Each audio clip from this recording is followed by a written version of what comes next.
Ready.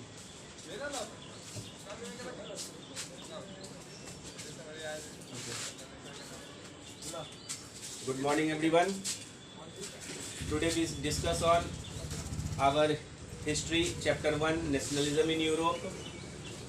In previous classes, we discuss on Napoleon and their civil code. In this class, we discuss on the making of nationalism in Europe, aristocracy, peasant, emergence of middle class, liberalism, impact of liberalism on social, economic and political. And after then, we discuss on conservative order. Okay? So let's get started. The making of nationalism in Europe. बेटा यहाँ पे ये जो topic हम discuss करने जा रहे हैं, ये टॉपिक में हमें पढ़ना आखिर क्या चीज है? तो पढ़ना है कि the making of nationalism in Europe, यानी यूरोप में नेशनलिज्म का आना। इसका मतलब ये टॉपिक कह रहा है कि यूरोप में नेशनलिज्म आया। इसका मतलब कि क्या यूरोप में पहले नेशनलिस्ट सेंटीमेंट नहीं था क्या? हमें इसी को जज करना है। और लास्ट पैराग्राफ के लास्ट लाइन तुम पढ़ना कि वो बताएगा कि सच में यूरोप में नेशनलिज्म नहीं था, बाद में कुछ ऐसा इनिशिएटिव हुआ जिसके बाद नेशनलिज्म को इमरजेंस किया गया, वहां पे आया। तो जरा दिखाते हैं एग्जांपल के जरिए, हम समझेंगे कि क्या यूरोप में नेशनलिज्म आया, यानी यूरोप में नेशनलिज्म था या नहीं था। जरा देखते हैं क्या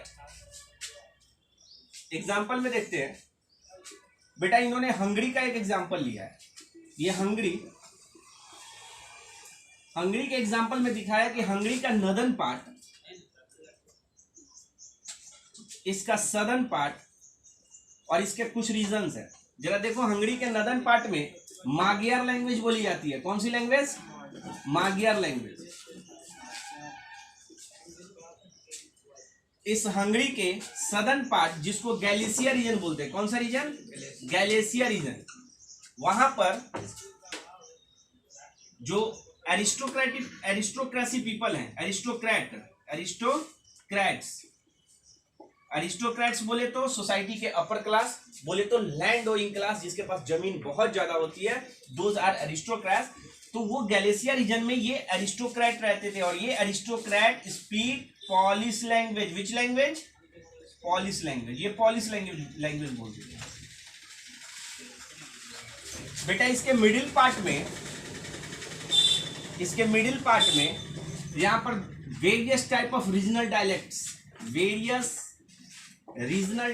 थे। रीजनल डायलेक्ट्स बोले तो बहुत सारी क्षेत्रीय भाषाएं बोली जाती है।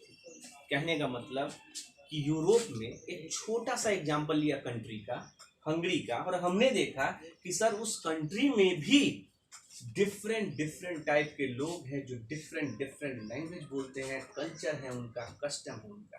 इसके बेस पर वहां पर नेशनलिस्ट सेंटिमेंट नहीं हो सकती। इन लोगों की अपनी कॉमन आइडेंटिटी नहीं है। आपने पढ़ा था नेशनलिज्म के स्टार्टिंग चैप्टर में, जब फ्रेडरिक सोरियो को मैंने पढ़ाया था, और फ्रेडरिक सोरियो के बाद मैंने पढ़ाया था अर्नेस्ट रेनन को। और अर्नेस्ट रेनन में आपने देखा था कि उसने क्या नेशन को डिफाइन किया। रेनन ने दूसरे तरीके से नेशन को डिफाइन किया, लेकिन आज भी लोग ये इस बात को समझते हैं कि नेशन कैसे नेशन का फॉर्मेशन होता है। तो भाई जिसका लैंग्वेज, कल्चर, कस्टम सेम हो, समझ लो एक तरह का नेशन है। लेकिन रेनन ने बता दिया कि नेशन वैसा नहीं है। उसने बताया था nation is the culmination of long chain process in which people give their devotion, endeavour and sacrifices. यानी कि लोग अपना त्याग कर देते हैं, बलिदान कर देते हैं, बहुत सारा ट्राई अप करते हैं, तब जाकर एक नेशन का फॉर्मेशन होता है। ओके ना? अब देखो, तो उसी तरह हमने देखा कि सर यूरोप में नेशनलिज्म का आना, यानी उसके पहले नेशनलिस्ट सेंटीमेंट नहीं था लोगों के बीच में, because they speak different type of languages, they have different culture, custom. मतलब कि इसके बेस पर हम कह सकते हैं कि वहां पे नेशनलिस्ट सेंटीमेंट नहीं था। हमें यही दिखाना था ना, और हमने इस एग्जाम्पल के जरिए से हमने दिखा दिया। बेटा यहाँ से एक भी क्वेश्चन नहीं बनने का है, लेकिन आपको समझना था कि वहां पे नेशनलिस्ट सेंटीमेंट था या नहीं था। तो आपने देखा कि सर यहाँ पर तो लैंग्वेज डिफरेंट है, तो कहाँ से नेशनलिस्ट सेंटीमेंट भाई? बोलो। यहाँ पे पोलैंड के लोग रह रहे हैं, यहाँ पे रीजनल डायलेक्ट्स अलग अलग तरह के लोग हैं, उनका अपना लैंग्वेज है, कल्चर है, कस्टम है, तो कहाँ पे नेशनलिज्म है? ठीक है, इतना आपने समझा। आखिरकार इसके बाद आपने देखना है एरिस्टोक्रेसी।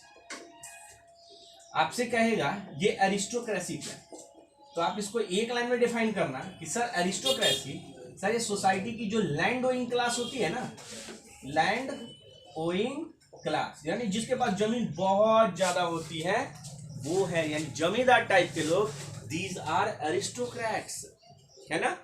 एक पॉइंट। सेकेंड पॉइंट बोल सकते हो sir they are less in number, they are less in number, यानी उनकी संख्या कम होगी ना। तुम ही बताओ तुम्हारे गांव में जमींदार कौन, सारे के सारे घर वाले जमींदार या किसी कोई एक ही बात बंदा जमींदार होता है ना। गांव में इक्का दुक्का तुम्हें जमींदार दिखाई देगा, ऐसा तो नहीं है कि सब घर का घर एकदम जमींदार ही है, बोलो। तो वही है, they are less in number. या ऐसे बोल सकते हैं सर सोसाइटी में वो डोमिनेंट क्लास होती है, यानी सोसाइटी में अपने आप को सुपीरियर समझती है ना, सुपीरियर समझती भी है ऑलरेडी। जो ज्यादा पैसे है, जिनके पास जमीन बहुत ज्यादा है, वो तो एकदम आराम से घूमते रहते हैं ऐसे ही जिंदा। ठीक, तो ये हो गया। अब आपसे कहेगा ठीक है तुमने तो एरिस्टोक्रेसी को डिफाइन कर दिया, अब बताओ पीजेंट को कैसे डिफाइन करोगे। पीजेंट्स के बारे में बोलो, तब तुम बोलोगे सर पीजेंट तो सोसाइटी की मेजोरिटी होती है, यानी majority of the population are peasants, है या नहीं है। Majority of the population are peasant. अब पीजेंट में कौन कौन, तो वर्कर आ गए, फार्मर आ गए, सारे के सारे तो आ गए ना। यानी इसको बोल सकते हैं sir majority of the population, majority of the population, यानी जनसंख्या की जो मेजोरिटी है वो क्या है, वही तो पीजेंट्स है। हम लोग पीजेंट्स हैं, वी आर पीजेंट्स, है ना। आगे देखते हैं। अब आपसे कहेगा मिडिल क्लास का इमरजेंस कैसे हुआ भाई। मिडिल क्लास, ये मिडिल क्लास क्या थी, तब तुम बोलोगे सर जी उस समय की जो मिडिल क्लास थी वो तो सोसाइटी की एजुकेटेड क्लास थी, सोसाइटी की एजुकेटेड क्लास। अच्छा ये मिडिल क्लास हुआ कैसे, तो तुम बोलोगे सर जी वो तो ओवरसीज ट्रेड कर रहे थे। ओवरसीज ट्रेड, ओवरसीज ट्रेड कहने का मतलब one nation to another nation, sea को क्रॉस करके वन नेशन, मान लेते ए कोई नेशन है, बी कोई नेशन है, यहाँ से यहाँ ट्रेवल करके गया और वहां से क्या किया, वो वहां के पॉलिटिक्स को समझा, वहां के सोशल को समझा, वहां की इकोनॉमिक्स को समझा। अपने कंट्री में अगर देखा भाई ऐसा कुछ नहीं है तो उन लोगों ने अपोज करना शुरू कर दिया गवर्नमेंट को। तो वैसे सोसाइटी की क्लास जो थी वो मिडिल क्लास थी। यानी पूछेगा मिडिल क्लास क्या थी भाई, तो बोला सोसाइटी की तो एजुकेटेड क्लास थी, क्योंकि पढ़ा लिखा होगा वही तो समझेगा कि हमारे यहाँ कंपेरिजन करेगा। पढ़े लिखे इंसानों में क्या होती है, वो कंपेरिजन करते हैं कि भाई वो कैसा है और ये कैसा है, या वो कैसा है हम कैसे हैं, कंपेरिजन करके तब तो आगे बढ़ता है। यही है सोसाइटी की मिडिल क्लास, जो एजुकेटेड क्लास थी, जो ओवरसीज ट्रेड में क्या गेन की, वेल्थ गेन की। क्या गेन किया, वेल्थ, नॉलेज गेन किया। और नॉलेज गेन करने के बाद इन लोगों ने कंपैरिजन करना शुरू कर दिया। क्या किया, कंपैरिजन करना शुरू। कोई डाउट, कोई डाउट नहीं। तो आपने देख लिया इतने, ठीक। आपने पढ़ा अभी मेकिंग ऑफ नेशनलिज्म यूरोप, यानी यूरोप में नेशनलिज्म आया नहीं था, उसको देख लिया। एरिस्टोक्रेसी क्या होती है, पीजेंट्स क्या होते हैं, और फिर आपने पढ़ा मिडिल क्लास का इमरजेंस कैसे मिडिल क्लास आया। तो तुम्हारा एक ही माइंड में आना चाहिए कॉन्सेप्ट, सर जी वो तो ओवरसीज ट्रेड किया था। ओवरसीज ट्रेड किया यानी कि one nation to another nation trade किया, वहां से क्या गेन किया, वेल्थ और नॉलेज। देन आफ्टर देन उसने कंपैरिजन करना शुरू किया अपने सोशल, पॉलिटिकल और इकोनॉमिक। ठीक है, चलो अब हम इसके आगे देखते हैं। इसके आगे आपका अब लिबरल्स को समझिएगा, बहुत इंपॉर्टेंट है, यहाँ से बहुत बार क्वेश्चन। ठीक है, तो लिबरल को बहुत अच्छे तरीके से समझना। तुम भी कहोगे कि सर जी हम भी तो लिबरल हैं, ठीक है, या क्या हो, कंजर्वेटिव हो या रेडिकल हो। तो आपने तो लिबरल, कंजर्वेटिव और रेडिकल तो पढ़ा था ना 9th में, ठीक है। यहाँ पे देखना थोड़ा सा डिफरेंट होगा, लेकिन बात वही। जरा देखते हैं क्या है लिबरल्स को। बेटा ये लिबरल्स कौन, या लिबरल्स, और इसी को ऐसे पढ़ो ना, सबसे पहले लिबरलिज्म, इसको लिबरलिज्म के बारे में जानना है। तो बेटा लिबरलिज्म देखो, सबसे पहले तो जिसके लास्ट में ISM लगा रहे वो एक आइडियोलॉजी है। क्या है, एक विचारधारा है। जैसा तुम्हारी विचारधारा है वैसा हमारी विचारधारा है, ठीक है। यानी ये एक आइडियोलॉजी है, ठीक है। अच्छा, क्या होता है ये लिबरलिज्म? लिबरलिज्म एक लेटिन वर्ड से निकला है। कौन से वर्ड से? लिबरल वर्ड कहाँ से निकला है? लेटिन वर्ड किससे निकला है? लीबर से। किससे? लीबर से निकला। और लीबर का मतलब क्या होता है? फ्री। क्या होता है? फ्री, यानी फ्रीडम की बात करता होगा ये, है ना। यानी लिबरलिज्म में किसकी आइडिया? फ्रीडम की आइडिया हो। जरा देखते हैं क्या है फिर इसमें। तो लिबरलिज्म को अगर जानना है तो बेटा इसको 3 पॉइंट ऑफ व्यू से समझना। 3 पॉइंट ऑफ व्यू से लिबरलिज्म को जानना है। First one social, second one political and third one economic. 3 चीजों से जानेंगे ना, सोशल, पॉलिटिकल और इकोनॉमिक। बेटा सोशल में क्या होता है? सोशल में देखना सर जी, ये तो इक्वालिटी बिफोर द लॉ, सबके, ये इक्वालिटी बिफोर द लॉ की बात करता है liberals. Equality before the law, before the law. पहला, समाज में सब लोग कैसे हो? बराबर हो ना, इसकी ये बात करता है पहला। दूसरा पॉइंट, सर ये तो इंडिविजुअल के फ्रीडम की बात करता है। Freedom of individual, freedom of individual. हो गया? 2 ही पॉइंट याद करना, बाद में बुक पढ़ोगे तुम्हारा अपना चीज हो जाएगा ये सब। पॉलिटिकल में क्या है भाई? पॉलिटिकल में हम लिबरलिज्म का मतलब क्या समझते हैं? पॉलिटिकल में लिबरलिज्म का मतलब क्या समझते हैं? तो बेटा तुम्हारा आंसर होगा कि सर इसमें पॉलिटिकल में लिबरलिज्म का तो मतलब होता है कि सर ये ऐसे गवर्नमेंट के फॉर्मेशन की बात करता है।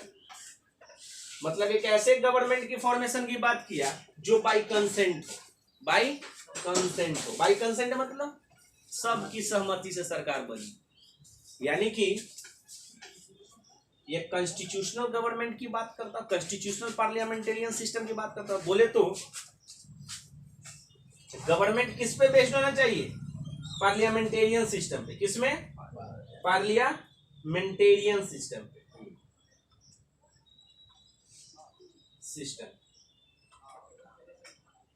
अच्छा ये बताओ, गवर्नमेंट बाय कंसेंट हो यानी सबकी सहमति से हो, तो कहने का मतलब कि रिप्रेजेंटेटिव गवर्नमेंट की बात कर रहा होगा। यानी हम अपने रिप्रेजेंटेटिव को इलेक्ट करेंगे, हम अपने रिप्रेजेंटेटिव को इलेक्ट करेंगे और रिप्रेजेंटेटिव क्या करेगा? गवर्नमेंट का फॉर्मेशन करेगा और वही गवर्नमेंट क्या करेगी? कंट्री को रूल करेगी। यही बात ना? ओके। तो आपने पढ़ा ये सारा, आपने देखा सोशल में, आपने देखा सर जी ये तो इक्वालिटी बिफोर द लॉ की बात करता है लिबरलिज्म का मतलब। दूसरा फ्रीडम ऑफ इंडिविजुअल की बात करता है, यानी व्यक्तिगत आजादी की बात करता है। तुम्हें भी फ्रीडम मिलनी चाहिए, इसे भी मिलनी चाहिए, सबको मिलनी चाहिए। अब पॉलिटिक्स में क्या करता है भाई? पॉलिटिक्स में लिबरलिज्म का मतलब क्या होता है? तो इसका मतलब होता है गवर्नमेंट, ऐसे गवर्नमेंट के फॉर्मेशन की बात करता है जो बाय कंसेंट, यानी सबके सहमति की सरकार बने, पहला पॉइंट। दूसरा हो कि सर ये पार्लियामेंटेरियन सिस्टम पे बेस्ड हो, यानी कि people elect their representative and then that representative form the government. लोग अपने रिप्रेजेंटेटिव को इलेक्ट करें और वो रिप्रेजेंटेटिव सरकार बनाए, ठीक है, और वो पीपल की नीड को फुलफिल करे, है ना। तो ये हो गया। अब जरा इकोनॉमिक को देखें। इकोनॉमिक में लिबरलिज्म का मतलब क्या होता है? अब पता है तुम्हें? यहां से 3 नंबर का क्वेश्चन, यहां से 3 नंबर का क्वेश्चन, यहां से 3 नंबर का क्वेश्चन डालते हैं। इसलिए ध्यान से ये दोनों पॉइंट अपना माइंड में रखना।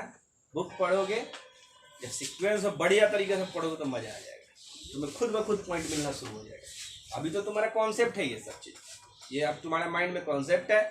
बुक का 2 बार रीडिंग मारो, तुम्हारा सारा कॉन्सेप्ट एक साथ आ जाएगा और एक अच्छा आंसर राइटिंग बनेगा। इकोनॉमिक को देखते हैं। इकोनॉमिक में लिबरलिज्म का मतलब क्या है? मिटाई इसको है, चलो मिटाते हैं।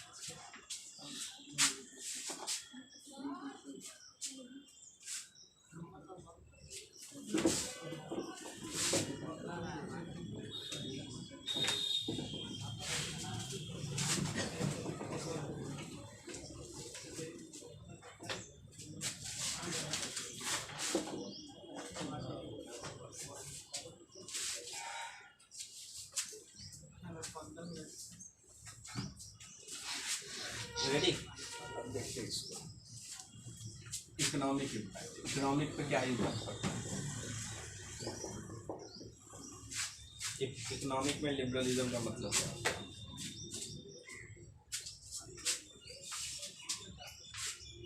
Okay ji sir.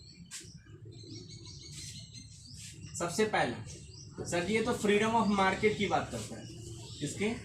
Freedom of market. सच में फ्रीडम ऑफ मार्केट मतलब आप अपना आम उठाए बाजार क्या कहते बागीचा तोड़ के और ले जाकर किसी भी मार्केट में हम आसानी से ले जाए। ऐसा तो नहीं आइडेंटिफाई कि सुनो तुम केवल हाजीपुर के मार्केट में डाल सकते हो, पटना नहीं जा सकता, हाजीपुर वाला पटना नहीं आएगा, पटना वाला हाजीपुर नहीं आएगा, ऐसा नहीं है भाई। फ्रीडम ऑफ मार्केट की बात किया कि हम जहां चाहें वहां पर अपने चीजों को सेल कर सकते हैं, बाय कर सकते हैं। ठीक है, ये हो गया। दूसरा, abolition of state impose restriction, abolition of state impose restriction, restriction state ने जो रिस्ट्रिक्शन लगाया हुआ है उसको हटाने की बात करता है। For goods and capital, goods and capital, कहने का मतलब जैसे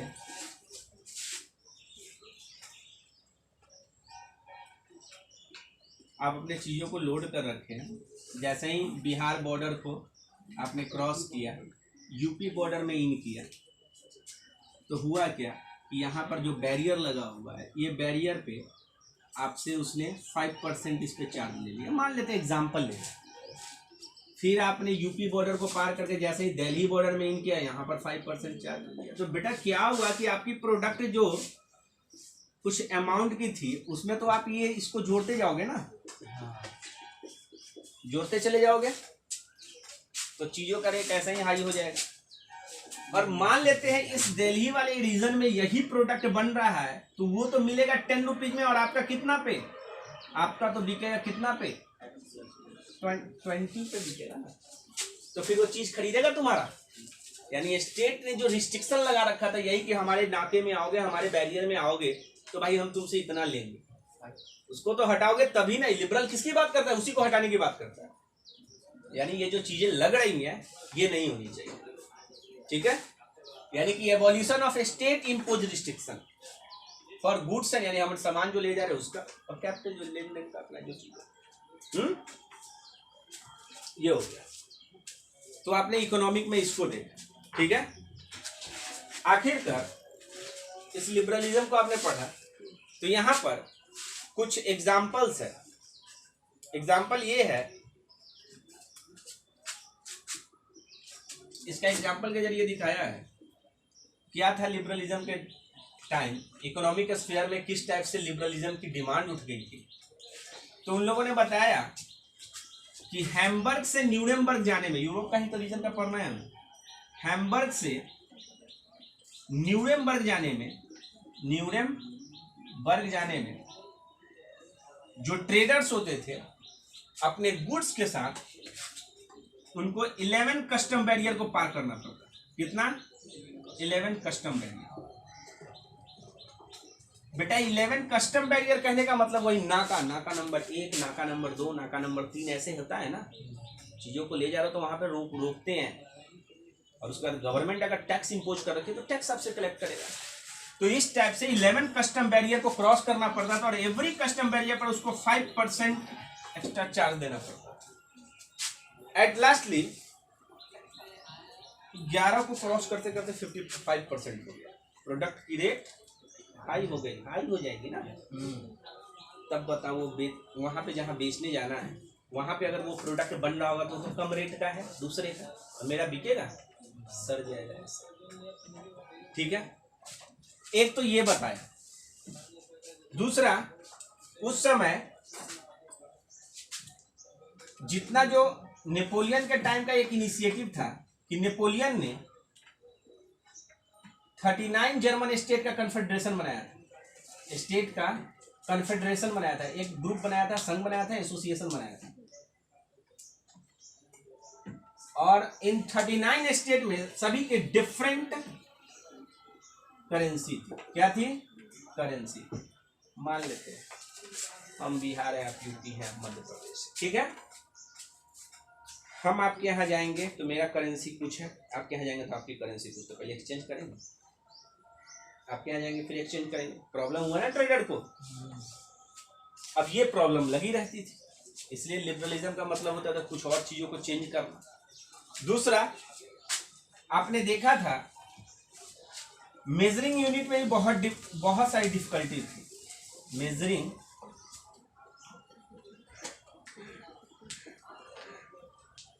मेजरिंग यूनिट में भी बहुत सारी प्रॉब्लम थी। जो उस समय टेक्सटाइल के फील्ड में देखो, क्लॉथ की जो मेजरिंग यूनिट थी एल थी। क्या थी? एल। और ये एल की वैल्यू एवरी प्लेस पर वेरी करती रहती है। कहने का मतलब, आप फ्रैंकफर्ट में देख लो, फ्राइबर्ग में देख लो, बहुत सारे रीजन है, उसका नाम दिया हुआ नीचे। एवरी प्लेस पर इसकी मेजरिंग यूनिट डिफरेंट होती थी। जैसे 1 एल इज इक्वल टू कहीं पे 49.5 सेंटीमीटर, तो कहीं पे 56.5 सेंटीमीटर, तो कहीं पे 54 पॉइंट समथिंग सेंटीमीटर। भाई कहीं पे काटना पड़ेगा, कहीं पे जोड़ना पड़ेगा, यही सारी प्रॉब्लम हो जाएगी ना फिर। तो ये प्रॉब्लम क्रिएट हो जाती थी। अब इसी प्रॉब्लम को दूर करने के लिए 1834 में प्रूसिया ने एक इनिशिएटिव लिया, प्रूसिया टेक इनिशिएटिव। इसने इनिशिएटिव लिया। क्या लिया प्रूसिया ने इनिशिएटिव?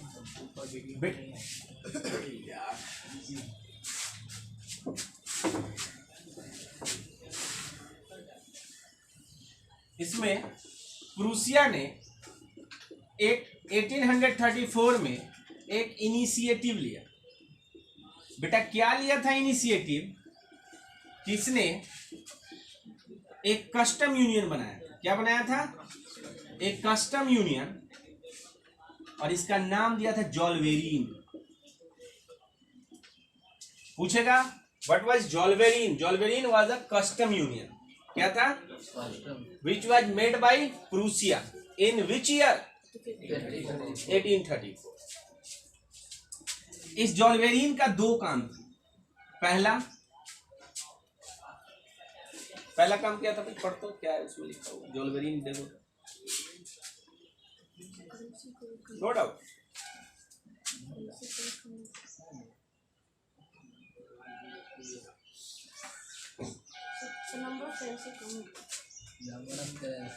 वो तो है।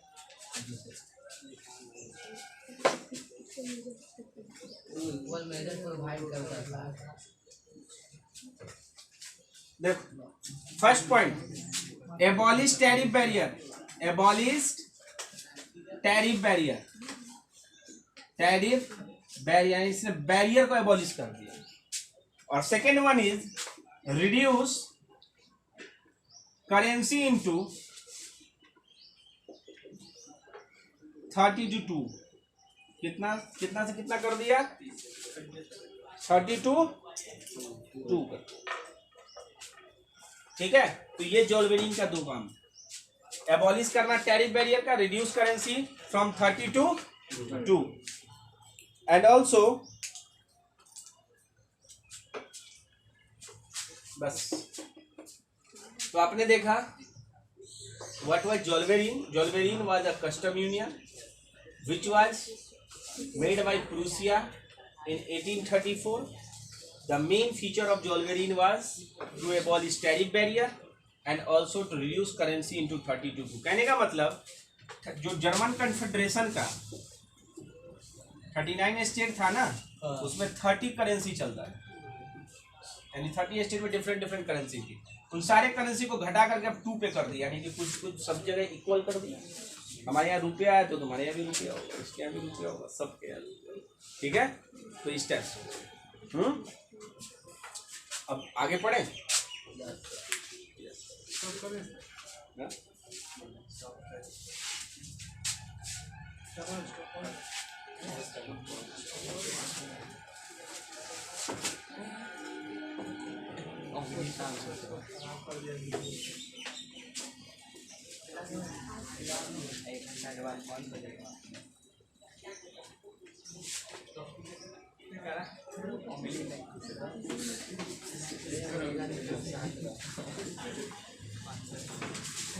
अब बेटा आते हैं कंजर्वेटिव पोजीशन, ठीक है,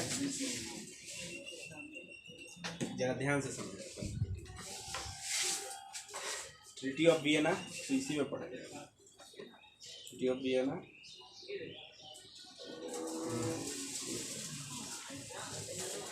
लिसन,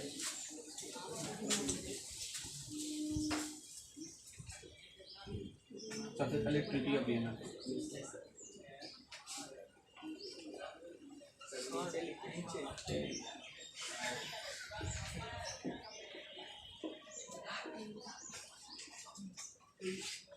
ट्रीटी ऑफ वियना देखो।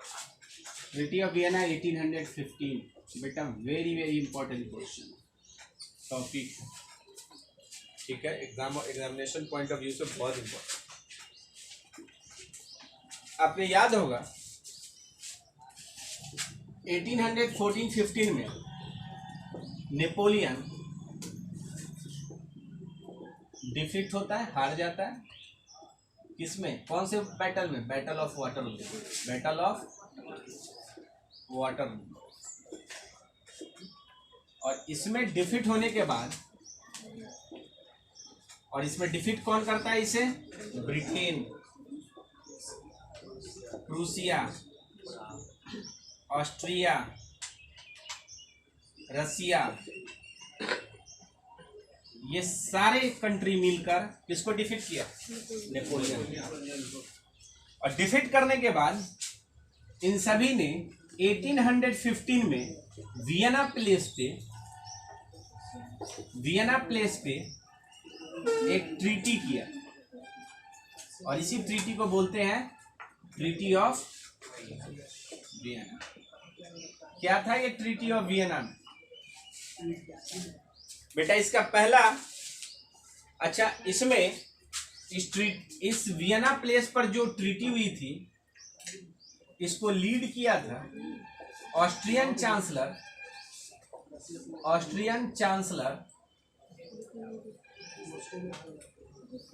ड्यूक मेटरनिक,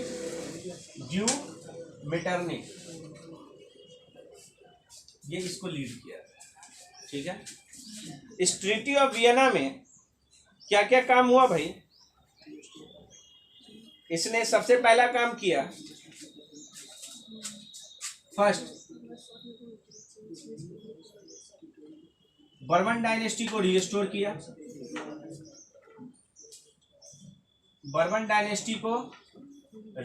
किया, सेकेंड वन, नेपोलियन ने जो चेंज किया, नेपोलियन जो भी इनिशिएटिव लिया था उसको चेंज कर दिया। क्या किया? चेंज कर। इसमें सिर्फ 39 जर्मन स्टेट का जो कन्फेडरेशन बनाया था